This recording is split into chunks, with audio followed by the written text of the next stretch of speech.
So out of anything you could possibly do for your health, fasting and intermittent fasting are the most important things you can do. There's nothing else that even comes close in creating more health. Now, on the flip side, snacking and continued eating is the worst thing you can do for your health. So today I'm going to show you the basics of how to do intermittent fasting. Actually, it's not necessarily just for the beginners, it's for advanced people too, because I found that if you're running into a plateau or things aren't going as smooth, you need to go back to the basics. All right, let's get into the meat and potatoes of fasting. Well, we probably shouldn't talk about potatoes. How about the meat and cauliflower of fasting? What we're trying to do is we're trying to go from sugar burning to fat burning. A big confusion that a lot of people have when they're fasting is they think their body is starving. They think it's not eating. But in reality, your body is eating when it's not eating. It's finally eating its own fat. That is why the best indicator to know that it's working is your appetite gone, okay? If your appetite is going away and you don't have any more appetite and you're not hungry anymore, guess what? It's working. And it makes it a lot easier to stick to if you don't have an appetite. So the principle that I've talked about in other videos is you have to get healthy to lose weight, not lose weight to get healthy. That means that we're not necessarily focused on weight loss. Weight loss will come after you get healthy. But a better indicator for success is your ability to fast comfortably because you're not hungry. Like right now, it's 12 o'clock noon. I haven't eaten since yesterday at about 6:30. Am I hungry?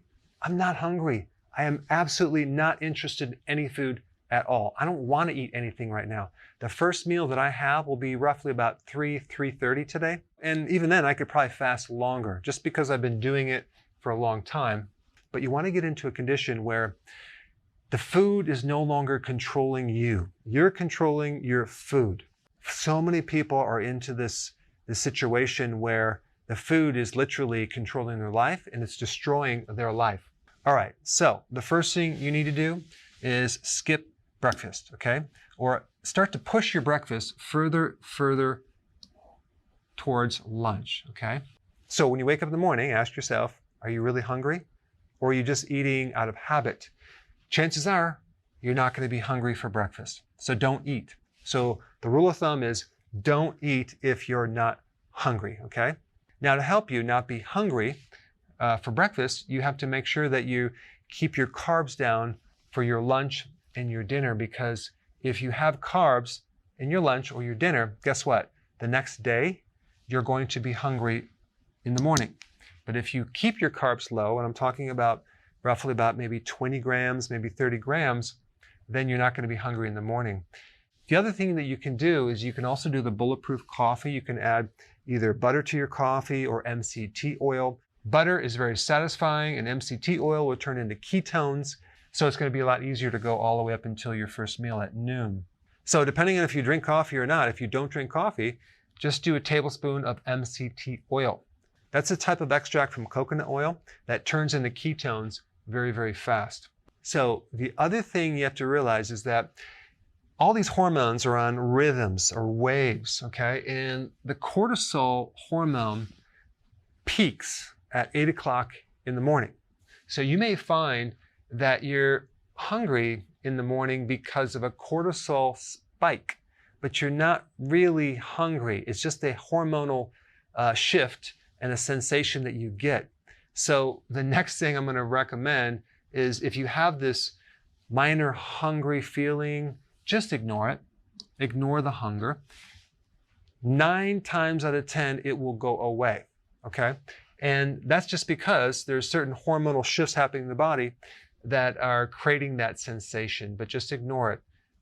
Now, if you ignore it and it doesn't go away and you feel dizzy, tired, weak, then you need to eat.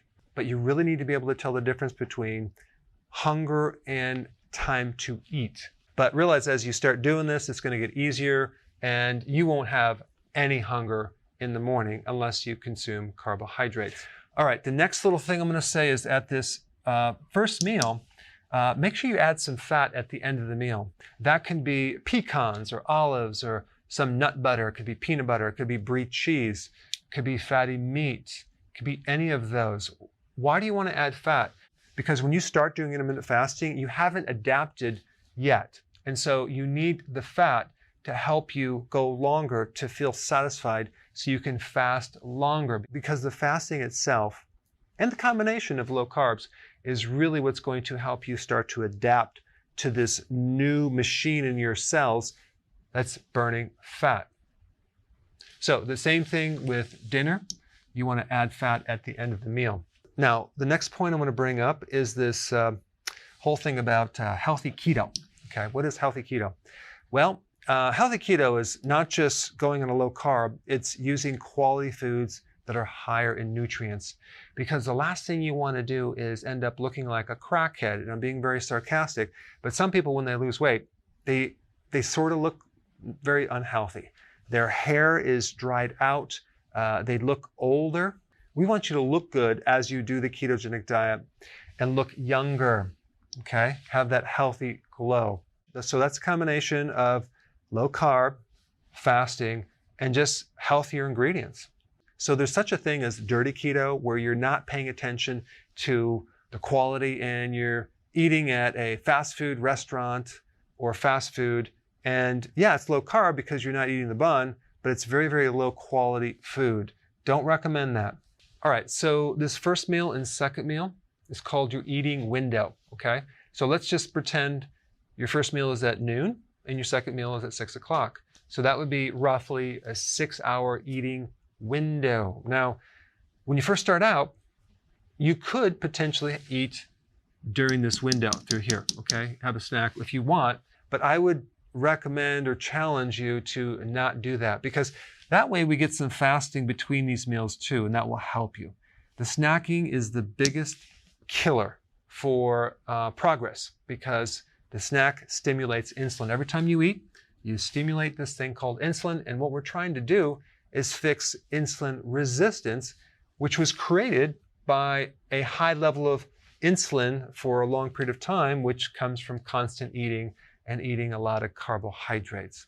Now, if you do a 6-hour eating window, that gives you an 18-hour fasting cycle. That's pretty good. If you could do 18 hours of fasting, you're going to see some amazing results, especially with your brain. You're going to grow new brain cells. And so your cognitive function, your focus, your memory, your ability to keep your attention, your creativity, all is going to improve, as well as your mood. You're going to be happier. If you were depressed, you're going to feel much, much better just because your brain is healing. Plus, your immune system is going to get stronger. You actually grow new immune stem cells in your bone marrow, which is really cool. Inflammation goes way down, and you start getting rejuvenated. You start healing faster. All sorts of amazing things happen. All right, so now here's another problem we need to resolve at night, okay? I know this might be hard to believe, but there are some people out there that have a hard time not snacking at night. Now, we're not talking about you. You probably know people or friends or family members, but this snacking at night has to go. It's called grazing. I was a professional snacker at night. I would basically, after dinner, eat constantly until I went to bed. It was constantly putting things in my mouth. And, nuts, apples, chips, you name it, that was me. So popcorn, oh my gosh. And that's very, very bad. So we want to get rid of the snacking. How do we do it? Well, we use what's called self-discipline. We have to make sure we don't buy any snacks anymore, so they're not available to us. You want to stay busy, because if you're idle and just sitting there, maybe watching TV, it's going to be more difficult. But I really think that what's going to help you is this dinner, making sure that you have a very big dinner with this fat. So you're actually really full and you don't feel the need for any additional things. But just realize, if you're like me and everyone else, you probably have insulin resistance, which means you can't absorb nutrients as well as you should. So even though you eat and you're full, you might not feel satisfied. There's a difference. Feeling satisfied is going to happen once the insulin resistance goes away, and especially if you're eating a lot of nutrient-dense foods. There are some things that you can do that will also improve that 1 point. Apple cider vinegar, okay? Maybe a tablespoon in your water for dinner. Apple cider vinegar has acetic acid. The biggest benefit of acetic acid is to make insulin more sensitive to help your blood sugars. So it's going to actually help you reduce insulin. That's why it can help you lose weight, but it'll also help your appetite. It'll help actually insulin work better so you absorb more nutrients and you'll be less hungry. So apple cider vinegar in your water is really good. I would also, while you're at it, add some lemon to your water, lemon juice, okay? Maybe a teaspoon, maybe a half of a lemon, maybe a whole lemon. This way you can have things like vitamin C if it's fresh, or citric acid that can help reduce kidney stones and if you're at risk for gout, because sometimes when you're doing fasting, your uric acid goes up, which acts as an antioxidant, but it can flare up gout. So just add the lemon and apple cider vinegar in your water when you drink this for dinner.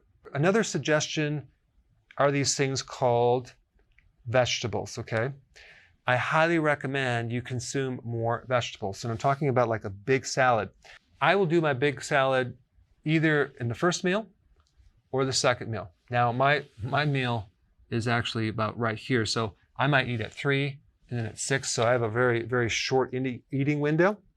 It's hard for me to eat all the calories in one meal, so I spread it out within like maybe 3, maybe 4 hours. But that's just me. I just want to focus right now on not necessarily going beyond this 18 and 6, but let's say you're eating at 12 and 6. To make it easy, you can add a salad right here and a salad right here, or you can just have a very big salad. The salad that you eat should be eaten in the beginning of the meal. Why?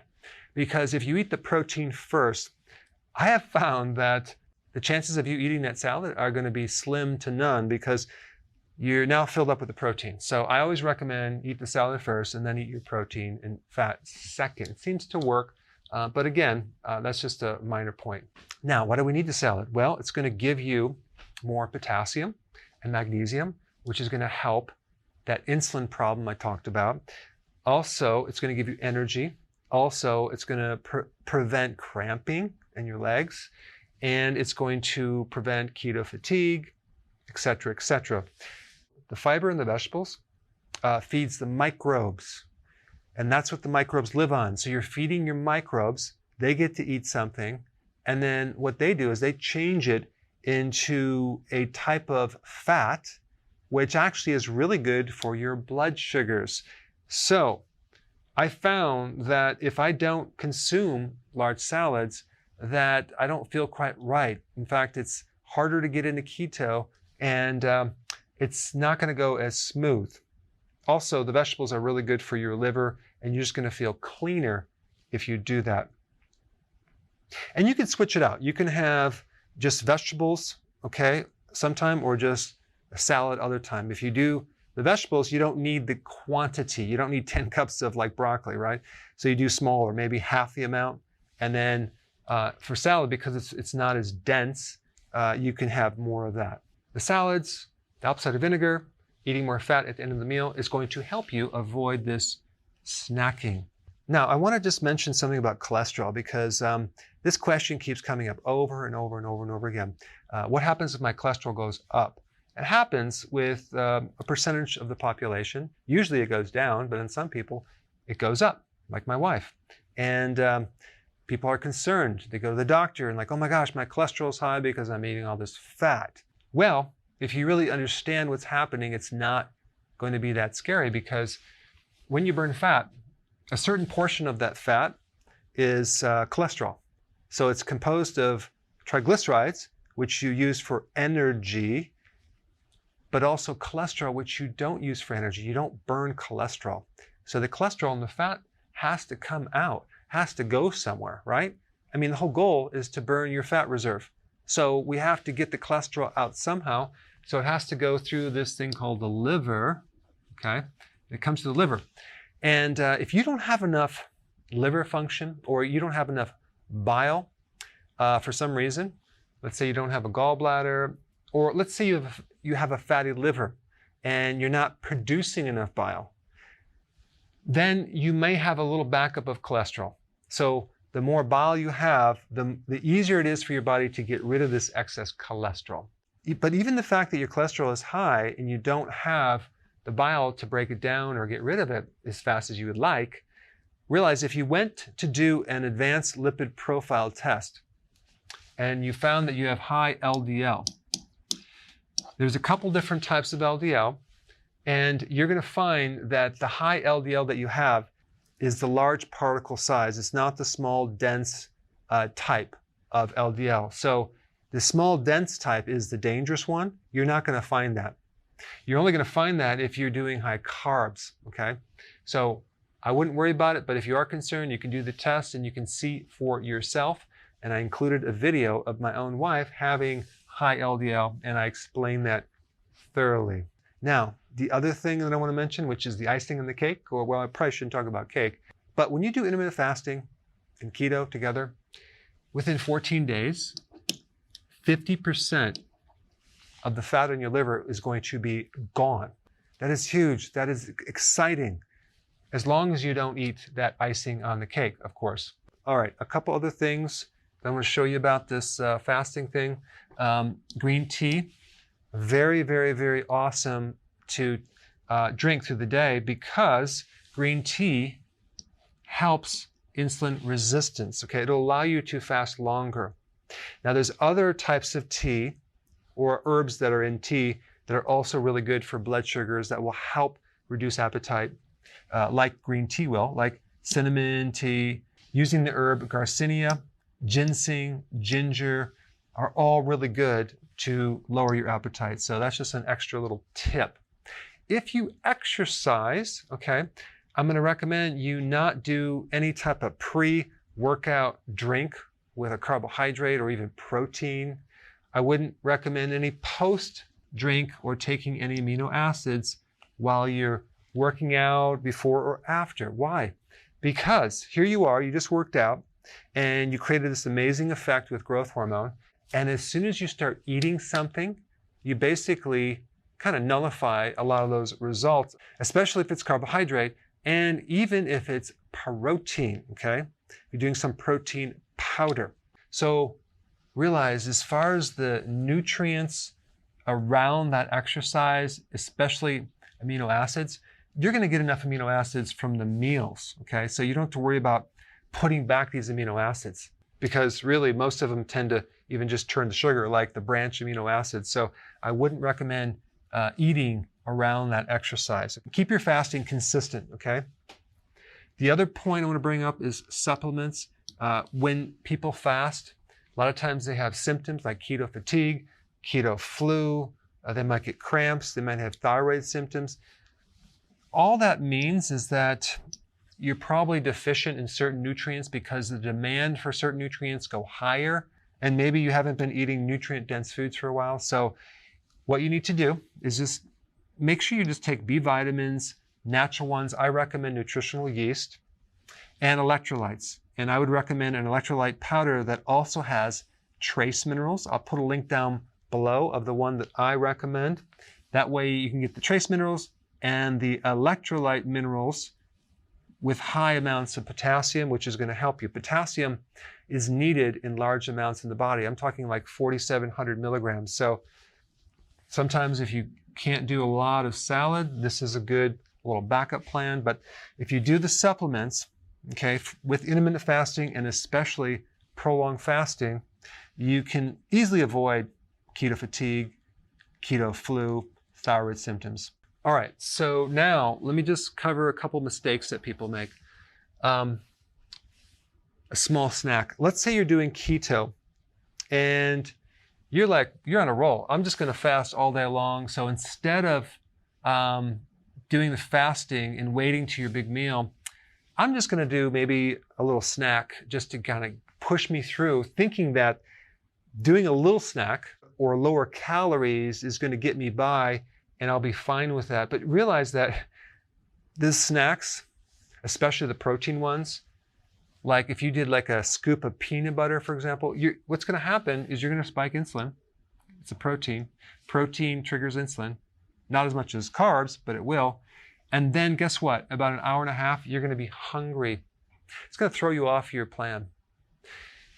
So there's really only two things that won't stimulate insulin: fiber and fat. Protein will. So if you have to snack on something,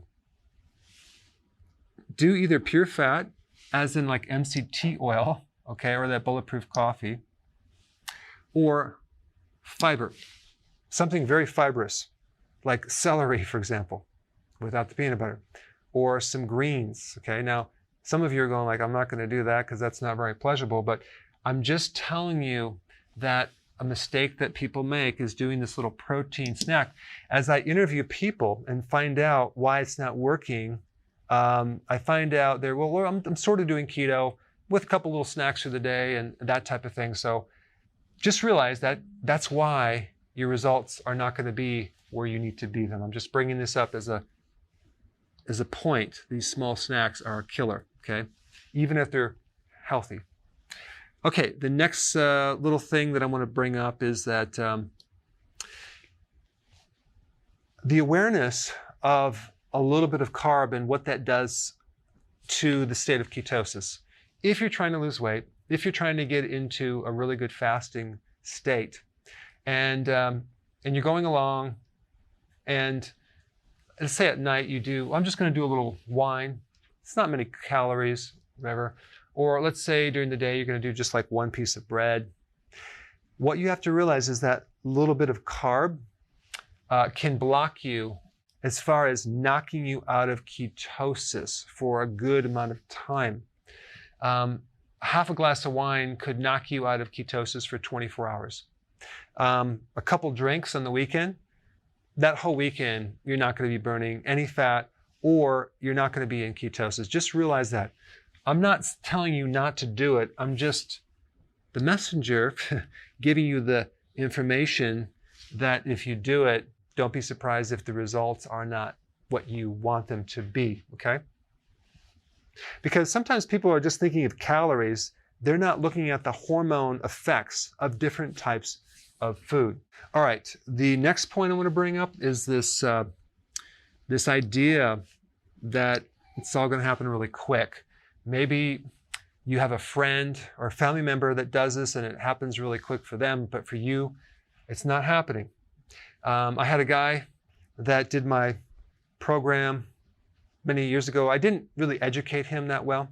And he says, yeah, your program didn't work. I says, what do you mean? Yeah, I did it for 2 weeks and it didn't work. I says, what happened? Well, it did work for 2 weeks, but then I stopped doing it, but then it didn't keep working. I'm like, what? I said, this is not a short-term thing where it's just going to fix your weight problem. Now you can go back to your old plan. This is like a lifelong change, a new lifestyle process or habit that you need to do consistently for the rest of your life, okay? And that was something that I just needed to educate him on because of this point.